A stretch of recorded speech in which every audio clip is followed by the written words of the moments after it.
안녕하세요. 저는 사연을 자주 듣는 여자입니다. 사연을 자주 듣는 편이긴 한데 요즘은 이 사연 채널이 제 유일한 소통 창구이기도 하고 사람 사는 얘기를 들을 수 있는 라디오 같은 존재이기도 합니다. 사연을 들으면서 드는 생각이 참 기구한 운명들이 많구나 하는 생각을 자주 합니다. 그게 본인 의지가 아니더라도 타인으로 인해 벌어지는 상황들이지만 그땐 몰랐습니다. 남들 얘기만 들을 땐 어떻게 저렇게 상황이 되게 그냥 둘 수가 있지? 나 같으면 뭐라도 했을 텐데 하는 생각도 했죠. 근데 막상 제가 그런 상황에 처해보니 정말 머리가 하얘지더라고요. 아무것도 못하고 몸이 그냥 굳어버린다는 얘기가 너무 공감이 되고 누가 저한테 마법이라도 건 것처럼 몸이 안 움직이더라고요. 꿈에서도 일어나 본 적이 없는 상상도 못 해본 일을 겪고 나니 지금도 그날 일만 생각하면 온몸에 오금이 저립니다. 사실 저는 이혼을 한 여자입니다. 제 사주에 남자가 없다는 말도 점쟁이한테 들은 적이 있는데 그땐 뭐가 그리 좋아서 그 남자와 결혼까지 했는지 모르겠습니다. 제 전남편은 정말 아무것도 보잘것없는 사람이었습니다. 집안도 학벌도 그리고 외모도 정말 볼품없는 사람이었죠. 그래도 제가 그 사람과의 결혼을 선택한 이유는 그 사람이 너무 착해서였습니다. 그 사람의 첫사랑이 저이기도 하고 저의 첫사랑도 그 사람이었죠. 그 사람을 처음 만난 건 고등학교 졸업식 날이었습니다. 저는 동네 여고에 다녔고 그 사람은 동네 남고에 다녔는데 저희 학교는 평소 남자 출입이 안 되다가 축제날과 졸업식 때면 교문이 개방돼서 누구든 학교 안에 들어올 수 있도록 해줬습니다. 사실 학교 축제날과 졸업식 날이 유일하게 남자를 만날 수 있는 날이라 저도 그렇고 친구들도 그렇고 살면서 화장을 빡세게 하는 날 중 하루였습니다. 그날 저도 어설픈 화장으로 졸업식에서 부모님과 사진도 찍고 친구들과 기념을 하고 있는데 한 무리의 남자애들이 저희에게 다가왔습니다. 야, 너네 우리보다 졸업 하루 일찍 하네? 같이 품앗이 같은 거 할래? 우리가 너네 찍어줄게. 내일 우리 졸업식에 와서 너네도 우리 좀 찍어줘. 하고 말을 걸더라고요. 그 당시 남자와의 대화가 불편했던 저는 친구 뒤로 숨었고 인기 많은 친구가 나서서 그래? 그럼 찍어줘. 야야 뭐야 쟤네가 찍어준대. 하면서 사진을 찍었습니다. 그리고 다음 날 저는 그 친구들을 따라 남고 졸업식을 갔습니다.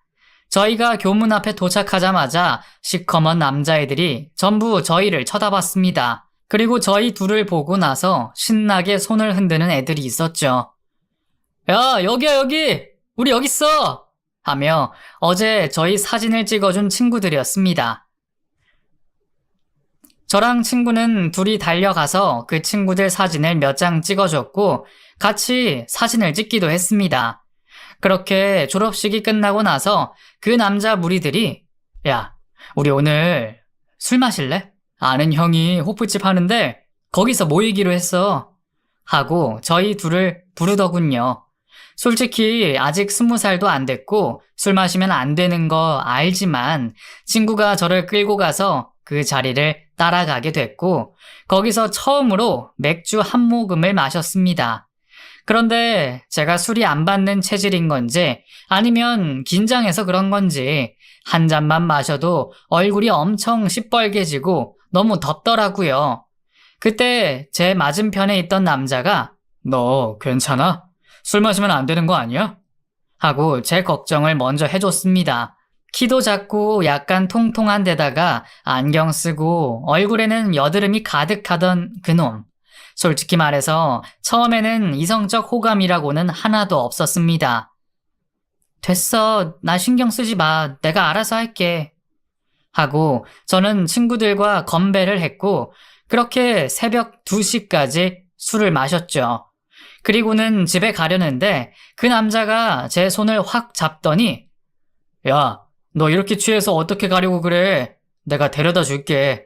너네 집 어디야? 하고 제게 묻더라고요. 주변에서는 야, 상호가 너한테 관심 있나 보다. 야, 상호야, 네가 데려다 줘. 어차피 너네 집 여기 옆 동네잖아. 상호랑 슬슬 얘기하면서 걸어가. 저 새끼 진짜 괜찮은 놈이야. 하면서 저희 둘이 이으려는 분위기를 내더라고요. 됐어. 나 혼자 갈 수 있어. 너도 너네 집 가. 하고 호의를 거절했지만 그 친구는 혼자 걸어가는 제 뒤를 계속 따라왔습니다. 10걸음 걷다가 뒤를 돌아봤을 때 그놈이 따라오길래 따라오지 말라니까? 나 혼자 갈 수 있다고. 하고 소리를 질렀고 또 걷다가 뒤를 돌아봤는데 따라오길래 너 스토커야? 진짜 왜 그래? 따라오지 말라고 했잖아. 너 싫다고. 저리 가라고. 하며 고함을 질렀죠. 하지만 그 고집 정말 꺾을 수 없었습니다. 결국 그 친구는 저희 집 앞까지 저를 따라왔고 제가 집에 들어가는 걸 보고 나서야 집으로 돌아갔습니다. 그렇게 집에 도착하자마자 골아떨어져서는 다음날 12시가 넘어서 일어났습니다. 그런데 술에 취한 저를 엄마가 흔들어 깨우면서 야, 이 기집애야, 너 뭐하고 다니는 애야? 어? 집 앞에 지금 뭔 일이 났나 봐라. 아이고, 진짜 어디서 저런 걸 달고 와가지고 당장 나가봐, 당장! 하고 저를 내쫓더라고요. 잠결에 등짝을 맞으며 집 밖으로 쫓겨났는데 문 앞에 어제 저를 집에 데려다 줬던 상호가 서 있는 겁니다. 야, 김상호, 너 여기 왜 있어? 뭐야? 하고 자다 일어난 얼굴로 쳐다보자 저를 보고 웃으면서 야, 너 자다 일어나니까 진짜 못생겼다. 가서 세수라도 좀 하고 와라. 양치라도 하던지 입냄새 난다 야. 하면서 저를 보고 낄낄대는 겁니다. 저는 그제야 제 꼴을 보고 아이씨, 너 여기서 딱 기다려. 내가 지금 들어가서 화장하고 옷 싹 갈아입고 나올 거니까. 하고 큰 소리를 냈고 집에 들어가서 씻고 화장하고 옷을 갈아입고 나왔죠. 그런데 씻으면서도 그런 생각이 들더라고요. 내가 왜 그러지? 그런 새끼가 뭐라고 하던 말던 내가 왜 걔를 신경 쓰지? 하는 생각이요. 어쨌든 머리는 감기 시작했고 샤워는 했으니 그냥 나가보자 하고 밖으로 나갔는데 잠결에 봤을 땐 몰랐는데 막상 정신을 차리고 만나니 진짜 제 스타일이 아니더라고요. 이런 말 하기 그렇지만 외모가 너무나도 못생겨서 아무리 봐도 남자로서 호감은 전혀 느껴지지 않았죠. 그래도 저희 집 앞까지 저를 보겠다고 왔고 어차피 저도 아무것도 안 먹은 공복 상태라 배가 고파서 점심이나 먹자라며 걔를 데리고 근처 콩나물 국밥집으로 왔습니다. 그런데 밥 먹는 내내 걷는 내내 걔가 저를 보고 웃는 겁니다. 너 왜 자꾸 웃어? 내가 웃겨? 아니, 그게 아니고 그냥 아까 네 얼굴이 너무 웃겨서 자다 일어나서 엄마한테 맞으면서 나오는데 그게 너무 웃기네. 너네 엄마도 되게 재밌으시고 하면서 웃더라고요. 내가 그렇게 못생겼었나 싶은 생각이 들어서 저도 모르게 빽 하고 소리를 지르면서 야, 그게 뭐가 그렇게 웃기냐? 너는 뭐 엄마한테 맞은 적도 없어? 엄마가 아들이라고 손도 안 대고 키웠어? 하고 한 소리 했더니 걔가 풀이 확 죽더라고요. 아니, 뭐 부러워서 그렇지. 난 사실 어릴 때 부모님이 일찍 돌아가셔서 할머니랑 자랐거든. 근데 뭐 할머니들이 다 그렇잖아. 손주 사랑하는 마음이 크지. 혼내고 싶겠어. 그래서 아까 너 엄마랑 투닥거리면서 싸우는 거 보는데 나도 엄마 아빠가 있었으면 저렇게 싸우면서 컸을까? 싶은 생각이 들더라고. 하필 내가 사춘기 때 돌아가셔서 조금만 더 참지. 에이씨, 괜히 눈물 나려고 하네. 됐어. 야, 이거나 먹자. 다 식겠다. 하면서 콩나물 국밥을 먹더라고요. 그걸 먹는 걔 모습을 보는데 저도 코끝이 찡해져 왔습니다. 어렸을 때 부모님을 여의고 할머니랑 혼자 산 이야기를 덤덤하게 하는데 그 모습이 안쓰러워 보이더라고요. 모성애라도 생겼는지 어깨가 축 처진 상호를 토닥토닥 위로해주고 싶었어요. 그렇게 그날 걔 얘기를 듣고 나서 영화도 보고 시내 나가서 여기저기 구경도 다녔습니다. 그날 그 친구랑 참 많은 대화를 했습니다. 제가 선입견을 갖고 있었던 거였더라고요. 단순히 외모가 별로고 키가 작다고 해서 별로인 남자가 아닌데 하루 종일 같이 있어 보며 대화를 나누니 속도 깊고 배려심도 깊고 괜찮은 사람 같았습니다. 보통 이제 막 고등학교 졸업한 남자애들 보면 입도 더럽고 촐랑촐랑 가벼운 애들이 많던데 상호는 할머니 손에 커서 그런지 뭔가 애늙은이처럼 의젓한 모습이 많았어요. 어딜 가나 제게 양보해주고 어른들이나 종업원을 대할 때 누구보다 예의 바르게 행동하더라고요. 그 모습이 뭐랄까 제게는 조금 색다르게 다가왔고 남자답다고 느껴졌나 봐요. 그렇게 저는 그 주말에 또 그 친구를 만났습니다. 그 당시 저희 둘 다 갓 20살이 된 20대 초반이었고 그 뒤로 몇 번이나 만났지만 그 친구는 모든 게 조심스러웠습니다. 손을 잡는 것도 포옹을 하는 것도 말이죠. 오히려 그 점도 마음에 들었습니다. 사귀자마자 진도 뺄 생각으로 다가오는 남자보다 이렇게 제게 맞춰주면서 저를 조심히 대해주는 배려심 있는 모습이 좋았죠.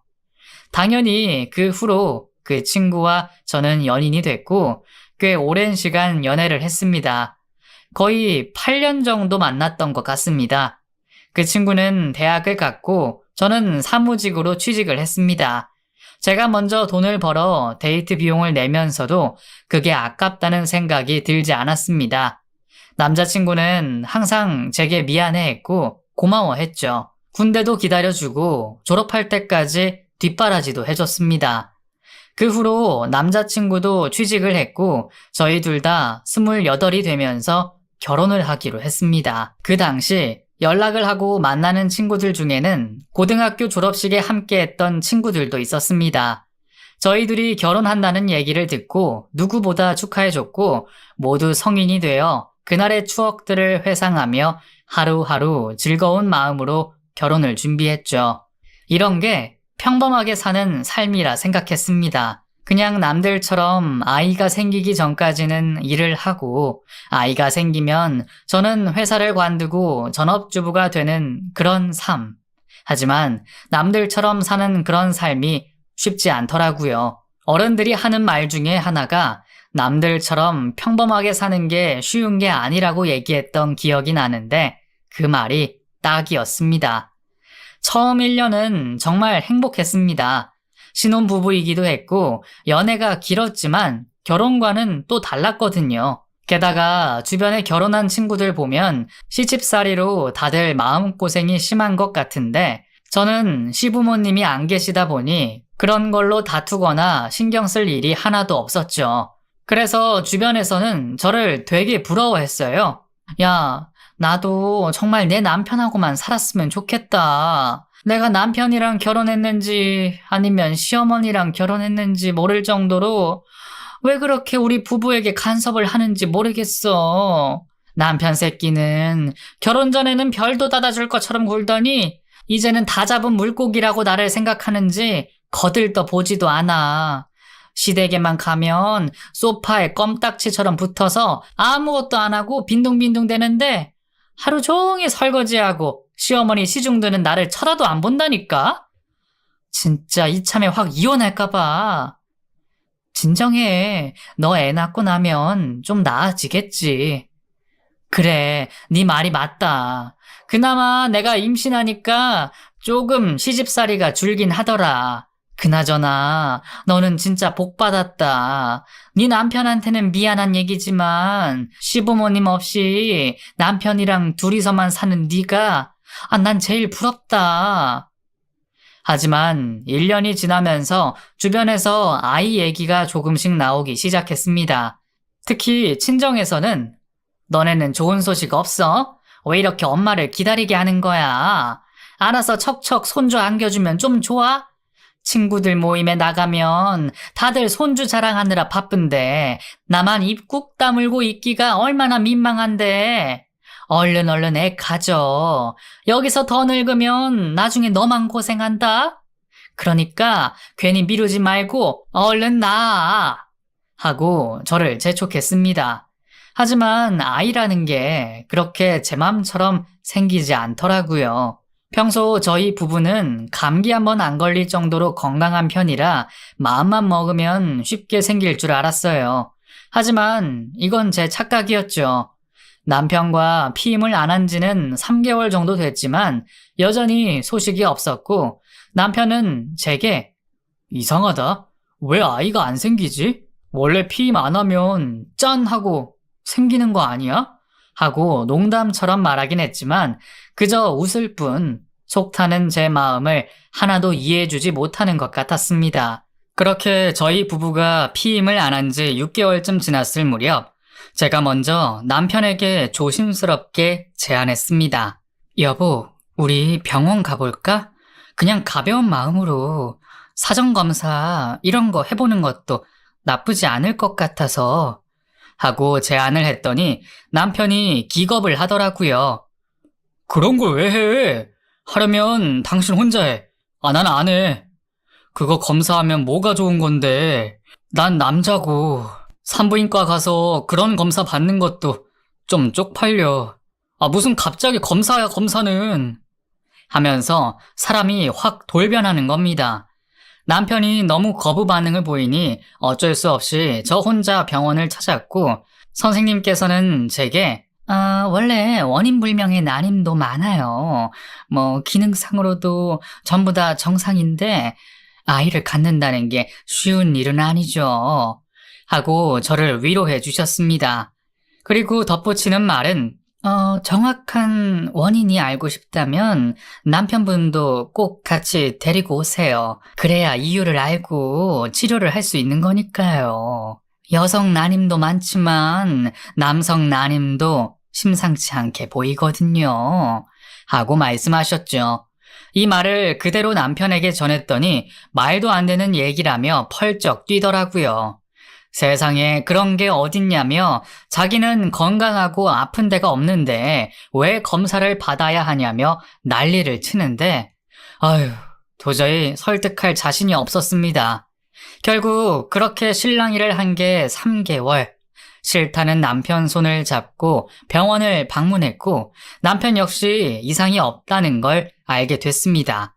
그런데 왜 아이가 생기지 않는 건지 너무 가슴이 답답하고 남편은 자기도 문제가 없다는 사실을 알고 기세등등해져서는 다른 병원 가봐야 되는 거 아니야? 말이 안 되잖아. 내 문제가 아니면 네 문제인 거 아니야? 그러니까 내가 피임하지 말자고 했었잖아. 괜히 1년 동안 시간 낭비만 했어.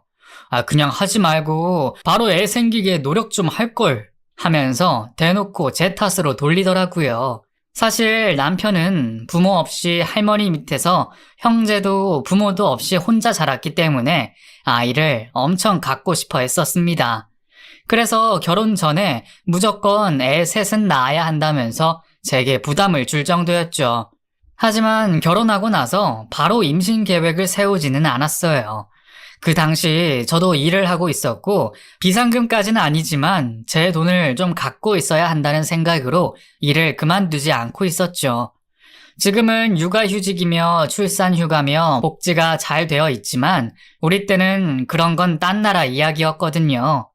여자는 결혼해서 애 낳으면 대부분 퇴사를 하는 게 일반적인 수순이었어요. 하지만 이런 제 맘도 모르고 남편은 자꾸 아이 타령만 하니 이 새끼가 현실을 모르나 하는 생각이 들었습니다. 솔직히 제가 결혼할 때 남편보다도 더 많이 돈을 보탰고 지금 살고 있는 신혼집도 제 돈이 반 이상 들어갔는데 그렇게 남편과 아이 없이 산 지 3년, 연애까지 포함하면 이미 10년이 넘는 세월을 같이 보내니 내가 지금 남편이랑 사는 건지 아니면 친구랑 사는 건지 헷갈리더라고요. 그렇게 결혼 생활 4년 차에 저희 두 사람은 서로에게 소홀해졌고 남편이 먼저 제게 이혼 얘기를 꺼냈습니다. 그것도 술자리에서 말이죠. 나 사실 내가 생각했던 결혼 생활이랑 너무 달라. 아니, 그리고 가장 중요한 건 내가 널 사랑하는 건지 모르겠어. 나도 이런 내 마음이 복잡하고 너한테 너무 미안한데 우리 생각 한번 해보자. 어떤 게 우리한테 더 좋을지 하고 말을 하더라고요. 이혼이라는 단어만 꺼내지 않았지 이건 뭐 그냥 헤어지자는 말처럼 들려서 제가 먼저 그냥 이혼하자고 했습니다. 주변에서 제 얘기를 들은 친구들은 야, 미쳤어. 네가 먼저 이혼하자고 하면 어떡해? 네 남편 바람난 거 아니야? 아니, 어떻게 다른 사람도 아니고 그 인간이 그럴 수가 있어? 너 좋다고 집까지 쫓아오던 놈이 그렇게 마음이 변할 수가 있어?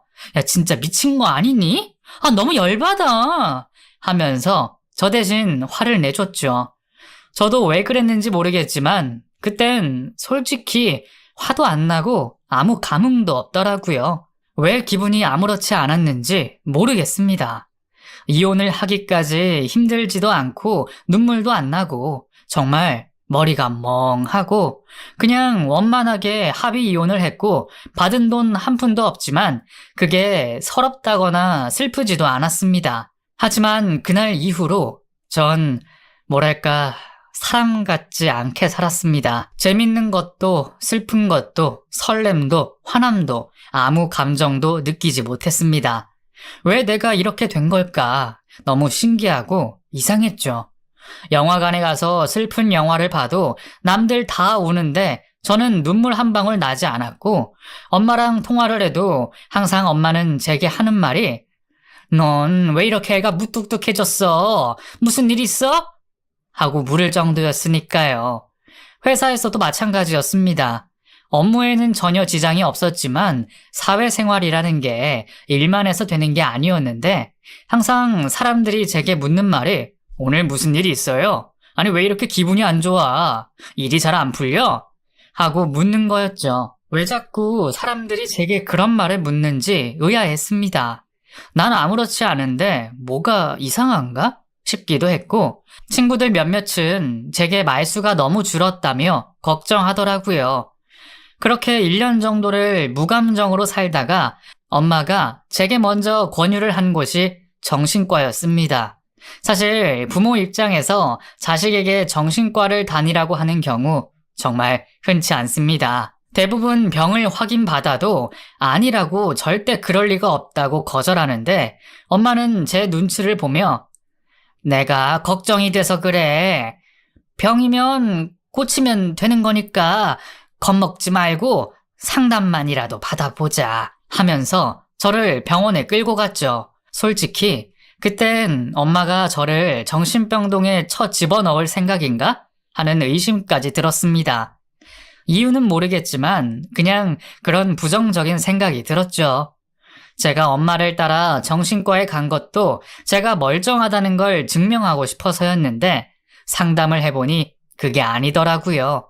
선생님은 한참 동안 저와 얘기를 나누며 환자분 믿기 힘드시겠지만 이것도 우울증 증상 중에 하나입니다. 본인은 굉장히 상실감에 빠져 있는데 그 감정을 외면하려다 보니 이 현실과 충동해서 발생하는 건데요. 우선 저 믿어보시고 약물 치료부터 시작하시죠. 편하게, 뭐든 편하게 하면 됩니다. 그리고 천천히 하면 돼요. 이런 경우 정말 흔치 않은데 직접 병원까지 찾아오셨으니까 분명 차도가 있을 겁니다. 자, 제 손 한번 잡아보세요. 그리고 나서 어떤 기분이 느껴지는지 말해보세요. 하고 제게 먼저 손을 내밀어 주더군요. 저는 조심스럽게 선생님의 손을 잡았고 가만히 선생님을 쳐다봤습니다. 아무 감정 느껴지지 않아요. 근데요, 선생님, 이거 고칠 수 있는 병인가요? 아니, 병은 맞나요? 하고 제가 입을 떼자마자 갑자기 눈물이 흐르더군요. 정말 이상한 반응이었습니다. 슬픈 것도 아니고 그 사람이 제게 뭐라고 한 것도 아닌데 왜 갑자기 눈물이 흐른 건지 그날 저 맞은편에 선생님을 앉혀두고 펑펑 울었습니다. 이혼할 때도 눈물 한 방울 흘리지 않았고 그 사람이 절 사랑하지 않는다고 할 때도 눈물 한 방울 안 났는데 선생님의 손을 잡으니 눈물이 나더군요. 그렇게 한참을 울고 난 그날 밤 선생님이 제게 문자를 하나 보내오셨습니다. 보통 제가 이렇게 환자에게 따로 연락하지는 않는데 마음이 쓰여서 연락합니다. 내일 모레도 꼭 잊지 말고 병원 찾아오세요. 하고 말이죠. 그 문자를 받으니 마음이 따뜻해졌습니다. 누군가 내 얘기를 들어주는 사람이 있구나.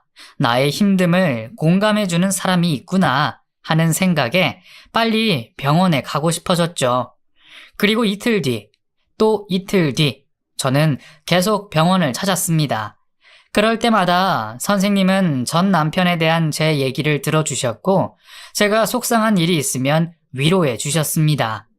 그리고 제게 약을 처방해 주시면서도 점점 좋아지고 있어요. 너무 많이 좋아졌어요. 하며 제 편이 돼주셨죠. 참 이상했습니다. 처음에 병원을 갔을 땐 전 남편에 대한 얘기, 그리고 그 사람과 지냈던 추억들에 대해 늘어놓곤 했는데 3개월 정도 병원에 다니니까 점점 전 남편에 대한 얘기를 하는 제 모습을 찾기가 힘들었습니다. 그날 상담을 마치고도 선생님이 제게 상태가 많이 호전됐다고 볼 수 있는 게 뭔지 알아요? 환자분, 요즘 저랑 얘기하면서 웃는 일이 많아졌어요. 약 용량도 많이 줄였고요. 아직도 꿈을 많이 꾸세요. 하면서 제가 많이 좋아졌다고 얘기해 주시더라고요. 그렇게 병원에 가서는 제 얘기만 했지만 선생님과 따로 밖에 나와서는 가끔 선생님의 얘기도 들을 수 있었습니다. 저도 실은 환자분처럼 아픔이 있는 사람이에요. 이혼이라는 거 진짜 쉽지 않죠. 저도 누구보다 잘 압니다. 근데 저도 참 많은 사람들 만나고 세상을 많이 안다고 생각했는데 아직 제가 모르는 게 많더라고요. 그래서 말인데 저 수인 씨랑 조금 진지한 만남을 해보고 싶습니다. 우리 둘 다 같은 처지고 서로가 힘이 되는 존재라는 거 너무 잘 알잖아요. 그거 저만 느낀 거 아니죠? 하고 제게 고백을 하는 겁니다. 솔직히 너무 당황스러웠습니다. 이 사람이? 왜 나 같은 여자를? 돈도 잘 벌고 능력 있는 의사가 왜 나같이 볼품없는 여자를 좋아하지? 이런 생각부터 들었죠. 하지만 제 마음을 저도 알면서 이 사람을 밀어내긴 힘들었습니다. 결국 저희 둘은 3개월 만에 환자와 의사 사이에서 연인이 됐고 제가 그 사람에 대해 아는 건 이혼을 했다는 것, 그리고 직업이 의사라는 것, 그리고 그 사람의 이름 정도였습니다. 하지만 제 마음이 이미 움직이고 있으니 나이나 지방 같은 건 중요하지 않았습니다. 그렇게 사귀기로 한 그날 처음으로 그 사람의 나이를 듣게 됐는데 저보다 무려 15살이나 많더군요. 하지만 외모가 동안이기도 하고 돈도 잘 벌고 어차피 당장 결혼할 것도 아닌데 연애만 하기엔 나쁘지 않다고 생각했죠. 거기다가 남자친구가 의사라는 거, 솔직히 말해서 제 급이 올라간 것 같아서 나이 차이가 많이 나도 나쁘지 않다는 생각이 들었습니다. 그렇게 저희 둘은 2년 정도 연애를 했습니다. 만나는 동안 정말 너무 행복했습니다. 바보 같은 생각이지만 이 사람과 결혼을 하고 싶을 만큼 말이죠. 거기다가 이 사람과 만나는 2년 동안 저는 데이트 비용을 단 1원도 쓴 적이 없었습니다. 나이도 많고 직업도 좋고 돈도 잘 버는 그 사람은 항상 저를 위해주고 제게 모든 걸 다 건 것처럼 보였습니다. 제가 전 남편과 아이 문제 때문에 이혼을 한 것도 너무나 잘 알고 있는 사람이라 그런지 틈만 나면 제게 난 너랑 결혼하면 아이 없이 살 거야. 지금도 충분히 행복하거든. 꼭 가족의 완성이 아이는 아니잖아. 난 아이보다 네가 더 필요해. 하면서 저를 위한 말들을 해주곤 했죠. 그렇게 저 결국 그 사람과 재혼을 선택했습니다. 15살이나 차이 났지만 대화가 잘 통했고 어린 남자보다 어른스럽고 기댈 수 있는 사람이었습니다. 그렇게 저희 두 사람만 조용히 혼인신고를 했고 부모님께만 말씀을 드렸습니다. 남편의 부모님은 노모라 자기의 결혼에는 관심이 없다면서 저만 괜찮다면 그냥 혼인신고를 하자고 하더군요. 그렇게 제가 살던 집은 전세를 빼고 남편 집에 들어가서 살게 됐습니다. 이혼한 지 오래돼서 그런지 아내의 흔적은 하나도 없었고 그냥 남자 혼자 사는 단촐한 느낌의 집이었습니다. 둘 다 신혼을 경험한 사람들이었지만 재혼을 한 그때만큼은 정말 신혼처럼 행복했습니다. 그렇게 남편과 재혼을 한 지 6개월쯤 됐을 무렵 남편이 방 안에서 소리를 지르며 통화하는 걸 우연히 듣게 됐습니다. 전화하지 말라고 했어, 안 했어? 내 인생 망치려고 작정했어? 알아서 살라고 했잖아. 내가 도대체 널 어디까지 더 받아주고 이해해줘야 되는데? 진짜 이런 식이면 더 이상 나도 못 참아. 내가 무슨 이유로도 너 같은 애 하나 깜빵에 못 넣을 것 같아? 정신 똑바로 차리고 살아. 네가 그따위로 사니까 네 인생이 그거밖에 안 되는 거야. 이 인간 쓰레기 같은 년아. 하면서 입에 담지도 못할 험한 말을 하더군요. 남편을 만난 시간 동안 그런 모습을 보인 적이 없었는데 그 목소리를 들으니 현관에서 저는 얼음처럼 굳어버렸습니다. 통화를 마친 남편은 진짜 미치겠네 하면서 방 밖으로 나오더니 절 보고 놀라더군요. 왔어. 통화 들은 거야? 표정이 안 좋네. 좀 많이 놀랬어. 누군데 그래? 왜 그러는데? 아니야. 당신 몰라도 돼. 신경 쓰지 마. 내가 알아서 할게. 하면서 제게 말을 안 해주더군요. 그렇게 정막이 흐르고 저녁을 차려서 밥을 먹는데도 솔직히 너무 궁금했지만 더 물어볼 수는 없었습니다. 궁금증만 아는 채로 밤이 됐고 방에 들어가서 자려고 했는데 누군가 벨을 누르는 소리가 들렸습니다. 어머, 이 시간에 누구야? 하고 제가 자리에서 일어났더니 남편이 내가 나가볼게 하고 현관 쪽 인터폰을 확인하더라고요. 그리고는 됐어. 신경 쓰지 말고 자. 당신 절대 문 열지 마. 하고 저를 방 안으로 밀어넣습니다. 그런데 벨소리는 계속 들리고 저희 부부가 대답이 없자 결국 문을 쾅쾅거리며 밖에서 나오라고! 하며 소리를 지르더라고요. 결국 남편은 화를 내며 문을 확 열었습니다. 저도 당연히 뒤따라 나갔죠. 그런데 문을 연 순간 저 정말 너무 놀라서 숨이 멎을 뻔했습니다. 거짓말이 아니라 남편 딸뻘 되는 여자가 어디서 무슨 일을 겪은 건지 얼굴에 피투성이가 돼서는 문 앞에 서 있더라고요. 야, 한소희, 내가 집에 찾아오지 말랬잖아. 진짜 왜 이래? 내가 더 얼마나 해야 돼? 돈이 더 필요해? 그렇게 줬는데 아직도 더 필요해? 너 무슨 애가 이렇게 겁대가리가 없어? 결국 여자 때문이야? 또 여자 때문에? 아줌마가 우리 아빠 좋다고 쫓아다녔어요? 다른 아줌마들처럼 우리 아빠 직업만 보고 좋다고 쫓아다녔어요? 하면서 저를 뚫어지게 쳐다보더라고요. 아빠? 당신 이게 무슨 소리야? 자식이 있었어?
하고 남편을 쳐다봤더니 난감하다는 표정을 지으며 어쩔 줄 몰라 하더라고요. 제가 남편과 그 아이를 번갈아 쳐다보고 제가 무슨 말을 어떻게 해야 할지 몰라서 아무 말도 못했는데 갑자기 그 애가 저를 확 끌어안는 겁니다. 아줌마, 내가 잘못했어요. 저 진짜 사고 안 칠게요. 그러니까 저 내쫓지 말아주세요. 저 이제 진짜 갈 데도 없고요. 정말 이제 받아주는 사람도 없어요. 고모도 저보고 나가래요. 제가 맨날 친구들이랑 술 마시고 담배 피고 양아치처럼 군다고 집에도 들어오지 말래요. 아빠는 저 같은 딸은 없는 셈 치겠다고 하면서 맨날 돈만 보내주는데 저 이제 돈 필요 없어요. 저 집이 필요해요. 가족이 필요해요. 그러니까 아줌마, 제가 진짜 잘할게요. 제발 저 버리지 말고 아빠랑 저랑 같이 살아주세요. 네? 공부도 열심히 하고 사고도 안 칠게요. 제발요. 저 이제 진짜 더 이상 맞고 다니기 싫어요. 보호받고 살고 싶어요. 무섭단 말이에요. 제발요. 하면서 저를 끌어안고 펑펑 우는 겁니다. 저도 제가 왜 그랬는지 모르겠지만 저도 모르게 그날 그 아이를 집으로 들였습니다. 사실 남편 얘기를 들어보고 싶었고 그 아이 얘기도 들어보고 싶었습니다. 그렇게 밤새도록 들은 얘기는 꽤 충격적이었습니다. 남편은 이혼을 했지만 아이가 없다는 건 거짓말이었습니다. 17살짜리 딸아이가 있었습니다. 그것도 고등학교를 자퇴하고 비행 청소년으로 살아온 딸이더군요. 아내와 이혼하면서 딸아이가 가출을 했는데 그냥 내버린 자식이라고 생각하고 살았다고 하더군요. 이유를 물어보니 더 가관이었습니다. 얘는 내 머리 안 닮았어. 그냥 꼴통이야. 썩어빠진 꼴통이라고. 이런 애가 내 딸이라고? 난 인정 못해. 그리고 막말로 그래, 딸이라고 쳐. 그래서 돈 줬잖아. 얘 가출하고 나서 돈 없다고 나한테 협박 문자 보내고 우리 누나 집 찾아가서 깽판 쳐서 내가 적은 돈도 아니고 매달 100만 원씩 보냈어. 근데 뭐? 이제 와서 가족이 필요해? 돈은 필요 없어? 당신 얘가 어떤 애인 줄 알아? 부모 무서운지 모르는 애야. 대가리만 달고 다니면서 사람 구실도 못하는 멍청한 애라고. 난 이런 자식 필요 없어. 야, 한소희, 내가 돈 줄 테니까 넌 나가. 나가서 길바닥에서 자던 몸을 팔아서 먹고 살던 네 마음대로 해. 더 이상 나 좀 그만 괴롭히고 제발 좀 꺼져, 제발. 하면서 소리를 지르고 손찌검을 하려고 하더라고요. 이런 단편적인 모습으로 남편을 판단하긴 좀 그렇지만 왠지 딸을 대하는 그 모습이 미래의 저를 대하는 모습처럼 보였습니다. 딸아이는 엉엉 울기만 하고 바닥에 엎드려 있었고 저는 그 아이를 다시 일으켜 의자에 앉혔습니다. 둘이서 얘기해봐. 난 좀 빠질게. 그리고 여보, 나한테 당분간 연락하지 말아줘. 시간이 좀 필요해. 하고 저는 그날 밤 남편과 그 여자아이를 두고 집 밖으로 나왔습니다. 그리고 나서 그날 밤 혼자 호텔을 예약해서 밤새도록 생각했습니다. 머릿속에 드는 생각은 나 속았구나. 이런 게 사기 결혼이구나 하는 생각밖에 안 들더라고요. 내가 당한 이 상처를 어떻게 갚아주지? 내가 어떻게 해야 저 사람에게 고스란히 돌려줄 수 있을까? 이런 생각만 들었습니다.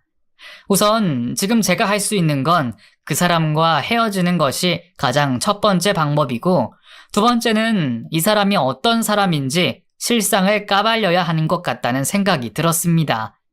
우선 그 다음날 아침 저는 남편에게 문자로 이혼하고 싶다고 말했습니다. 자식이 있으면서 없다고 거짓말한 건 명백한 사기 결혼이라고요. 전 그 딸아이를 받아줄 마음도 없고 앞으로 당신을 못 믿을 것 같다고 했죠. 그랬더니 또 흔쾌히 이혼을 하자고 하더라고요. 진짜 기가 막혀서 이 사람이 대체 무슨 생각을 하고 있는 건지 모르겠더라고요. 그러다 문득 든 생각이 바로 그 딸아이였습니다. 남편이 출근한 틈을 타 잠깐 집으로 갔는데 딸아이가 집에 있더라고요. 그것도 어젯밤보다 더 얼굴에 흉터가 심해진 상태로 침대에 누워 울고 있는 걸 보고 정말 너무 화가 났습니다. 그렇게 저는 그 딸아이를 데리고 병원에 찾아갔죠. 제가 병원에 도착하면 보통 저를 보고 조무사들이 인사를 해주는데 딸아이를 데려가 얼굴을 보여주며 그 사람이 어떤 사람인지 전부 설명하고 저를 어떻게 속여왔는지 전부 실토했습니다. 그리고 조무사들에게 부탁을 했습니다. 솔직히 말해서 돈 좀 쥐어줬습니다. 17살짜리 숨겨둔 딸이 있는데 그 딸에게 폭력을 가한다. 멍청하다는 이유로 부녀 관계를 끊어버리려고 하고 그 작은 아이가 누군가한테 맞아서 왔는데도 보듬어 주기는커녕 오히려 맞아도 싸다고 폭력을 더했다며 소문을 내달라고 했습니다. 제가 생각했던 것보다 업계에 소문나는 건 순식간이라고 말하던 조무사들이 어디에 글을 올리면 소문이 빠르게 퍼지는지 제게 알려줬고 저는 그 사이트에 가입해서 병원 이름을 실명으로 공개해 글을 올렸습니다. 그러자 그날 오후부터 고객들의 항의 전화가 빗발쳤습니다. 가정폭력범이 어떻게 정신치유를 하냐는 둥, 의사가 아니라 감옥부터 가야 되는 거 아니냐는 둥 전화기에 대고 소리를 지르더라고요. 남편은 변호사를 선임해서 인터넷에 글을 올린 사람을 명예훼손으로 신고하겠다고 난리법석을 떨고 있다며 조무사들에게 연락을 받았습니다. 그리고 이튿날부터 병원에 손님이 싹 끊겼다고 하더군요. 조무사들은 어떡하냐고 발을 동동 굴렀지만 제 고등학교 친구가 일하는 병원에 조무사들을 소개해주겠다고 약속을 하고 병원 상황을 전해달라고 했습니다. 그리고 남편의 딸은 청소년 쉼터에서 보호받을 수 있도록 아이에게 소개를 해줬습니다. 그렇게 시간이 흘러 병원에 점점 손님이 줄어간다는 연락을 받았습니다. 고정적으로 다니던 사람들도 병원을 옮겼고 인터넷 기사에 날 정도로 남편은 유명 인사가 됐더군요. 그렇게 3개월. 결국 남편은 이 모든 일을 제가 했다는 사실을 알고 저를 명예훼손으로 고소했습니다. 물론 이혼을 진행하면서 말이죠. 졸지에 저는 남편 덕에 전과범이 되고 2번의 이혼을 한 이혼녀가 됐지만 전 후회하지 않습니다. 그 능력 있는 의사라는 남자를 3개월 만에 무너뜨리고 개망신을 주고 병원 문을 닫게 한 것이 제가 할 수 있는 최고의 복수였으니까요. 제가 이혼 전에도 그 사람에게 말했었습니다. 정식으로 제게 사과하면 인터넷에 글 전부 내려주겠다고요. 하지만 몇 년이 지났음에도 아직 연락이 없네요. 벌어놓은 돈이 있으니 당장은 이름 바꿔 개원을 할 수 있을지 몰라도 제가 어떻게든 찾아내서 그 사람 앞길을 꼭 막고야 말겠다는 다짐을 합니다. 저 같은 사람이 어떻게 할 수 있냐고, 네가 뭘 하겠냐고 얘기하시는 분들도 계시겠죠? 하지만 저 아직 대한민국은 정의가 살아있다고 생각하는 사람이라 그 사람 앞길 제대로 막아보려고 합니다. 그런 놈 의사 자격 박탈시켜야 하지 않겠습니까? 이 사연을 듣는 분들, 제가 그놈 인생 망칠 수 있도록 제게 용기 한마디씩 해주시면 감사하겠습니다. 긴 사연 들어주셔서 감사합니다.